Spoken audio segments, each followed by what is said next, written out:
back to my channel. This is me again Yet, and for today's video we are going on a tour. Pupunta tayo sa Baag. It's a campsite in Tarlac called RDC Nature Campsite. So ayun, puntahan natin. It's anong oras na, mahal?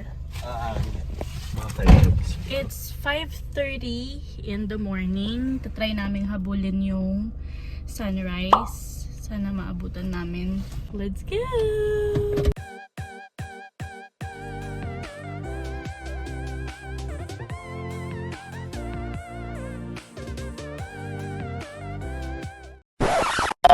Balik! Nawawala kami! Dapat rough road yung dadaanan kaso wala kaming makitang rough road, so mali yung dinaanan namin.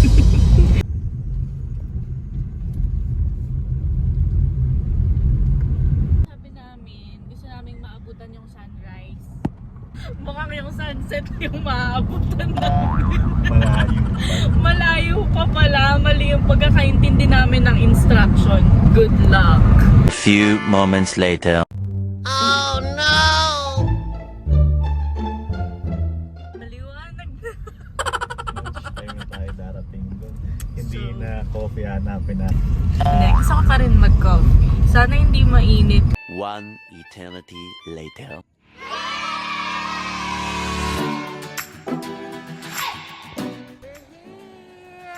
Mag-i-inquire lang ako sa store. Sabi mag-inquire daw sa store eh. Tapos na kaming mag-register. Okay, order na kami ng food and coffee.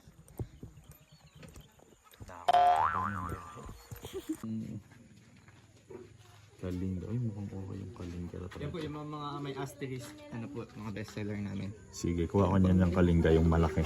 Sige po, 12 on po. Ikaw na eh. Sige, ay mag-iba ko para Ay ba? Sagada. Sige. Sa taas po, meron din po doon sa may loob ng tubo. Sagada po. Sige po. Medium or dark roast po? Yung medium lang. Medium lang po. Sige. Thank you.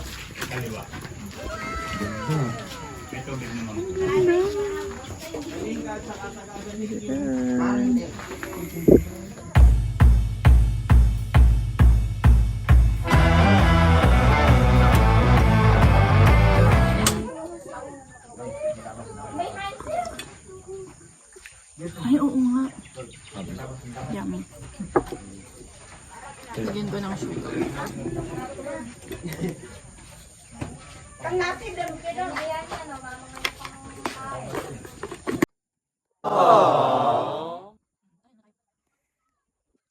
Tapos na kaming kumain. Ang galing ko magawak ng coffee.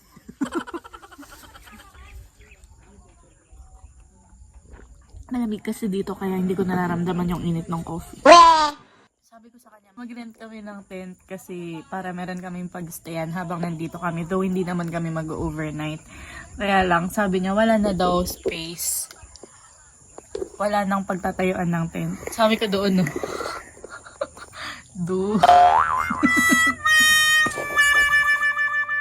Yung kuryente nila solar. Isang charger lang yun. Ayan, oh. Ay, hindi pala nakikita yung kamay ko. Ayun.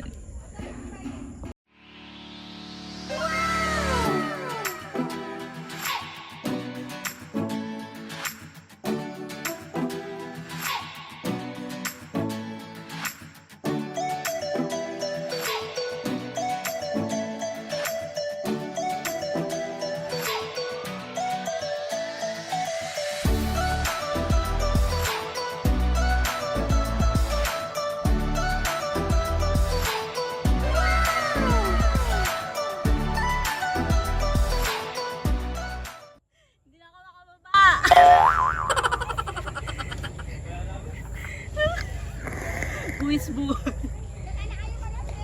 Mahal! Mahal, tulungan mo ako! Hindi, tumalong ka na! Tulungan mo nga ako! Wakan mo ko! Hindi ko pwede, nag-video ako eh. Luwag! Mahal! Mahal. Kaano naman ito? Lalakarin namin yung buong farm.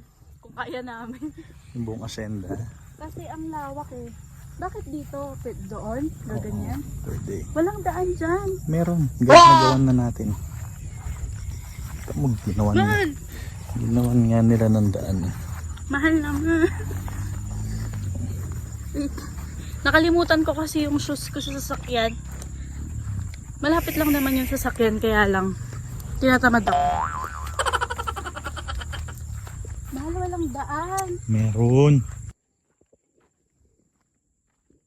May mga butas-butas, baka may ahas. Ayun oh, ang lalaki ng butas. Saan? Ayun oh.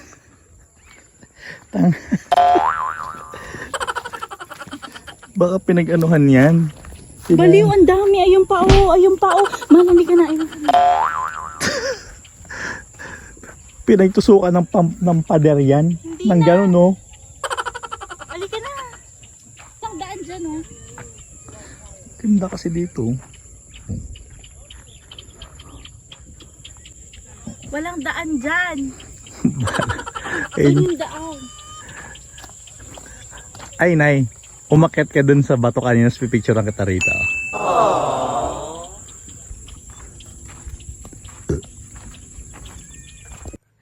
Pagod na. Ayoko na. Ayoko na maglakad. Pero ang ganda talaga dito, promise. Punta na tayo dun sa mga campsite.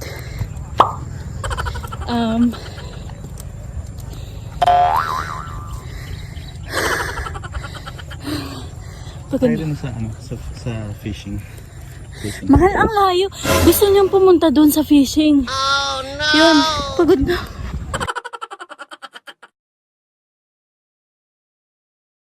Ako dito, mahal. Ganyan. Sa store, magre-register ka. 20 pesos each tao. Pagod ka pa. Wait lang, guys. Tapos, merong mga campsites. So, I guess 150 pesos yung bayad kapag magre-rent. Kapag meron kang dala na tent. But, kung wala kang dalang tent, 350 yata yung rent ng tent dito. Good for 2 to 3 packs. Tapos, meron din silang kawa bath. Yun, feeling ko gusto ko i-try yung kawa bath. Tapos, meron silang fishing. Sure ba? Hindi ko alam kung magkano yung mga yun. So, alamin na lang natin. Tara na. Mahal. Order ka na ng beer. Ikaw na, ikaw yung babae. Siyempre, beer. Lalaki dapat ang nagtatanong kung So, ano yung meron. order ng babae? Cocktail. Mag-cocktail ka? Wala dito nun. Sige na. Tara lang tayo kay Kuya mamaya pagdating dito. Malamig pa dito, no? Kahit Kahit may sikat ng araw.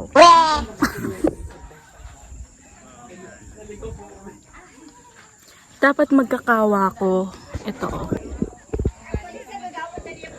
Kaya lang, ang daming tao. Biglang dumami yung tao. Tapos mag-isa lang ako, nakatupis ako dito. sabi ng mga na ibang camper, feeling nyo naman to. Nakatupis. Wala kasi akong ibang dalang damit. Papalakihin kaya nila yung bayabas na yun. Bakit ang problema mo sa bayan? Hindi, syempre, di maganda kasi malilim. Oo, hindi naman nila pinaprofile. Saka may mangga pa. Ay, oo, may mangga. Paano ang pagkakasyahin yung mangga at saka yung bayabas? Pero problema. Dater lang talaga kami. Mas maganda kung mag-overnight ka dito tapos gawin mo lahat ng activities nila. Meron pa silang 25 minutes walk papunta ng Baag Falls. And merong sapa, sabi. Ilang 5 minutes walk yata. Or 15 minutes walk. Sapa. Babalik kami dito. Kasama na si Joaquin. Kasi mother. Ang ganda. May enjoy nila to. May enjoy nyo to. Nauuhaw ako. Hindi pa tayo uminom ng tubig. Pinagod-pagod mo kung maglakad-lakad. Gusto niya pa ikutin namin tong buong farm. 12 seconds later.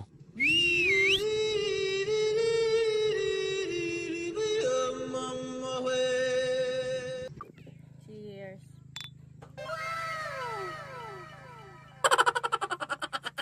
Mainit na ya. Kung kailang nagbe-beer tayo, mainit. Ayan. Oo ubos na yung beer namin. Sa mga gustong uminom dito, may limit yung consumption ng beer. 2 bottles per head. Cheers! Ayan guys, ito yung rates nila if you're interested in super affordable lang, 'di ba? Ito yung mga kubo na pwedeng rentahan. Yan, overlooking din naman.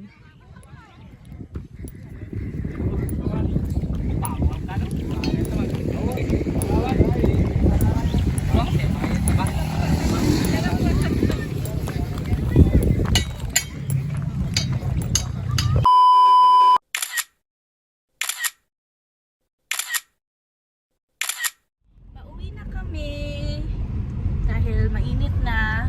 Para sa akin, ang pinaka-okay na pagpunta dito is late afternoon, mga 4 p.m. ganyan, para malilim. Ganda, mag-overnight na lang. Uuwi ka ng mga ganitong oras dahil kainitan din ng ganitong oras. 9:30 or 10. Napaka-budget friendly naman din talaga. Ang nagastos lang namin ay yung food namin kanina na 230 pesos. Sa aming dalawa na yon na tapsilog. And meron na rin kaming coffee. Yung beer namin kanina is 60 pesos each. And yung water, 20 pesos yung water yata. Okay na okay naman. Pasok na pasok sa mga, sa budget. Yung entrance fee, 20 pesos lang yung binayad namin na registration fee. Hindi ko alam kung bakit yung nakalagay 60. Sobrang nag-enjoy kami and yung rough road kanina worth it naman talaga dun sa view and napaka-relaxing. Ikaw mahal, tingin mo worth it naman? Eh ba't nagmamadali ka?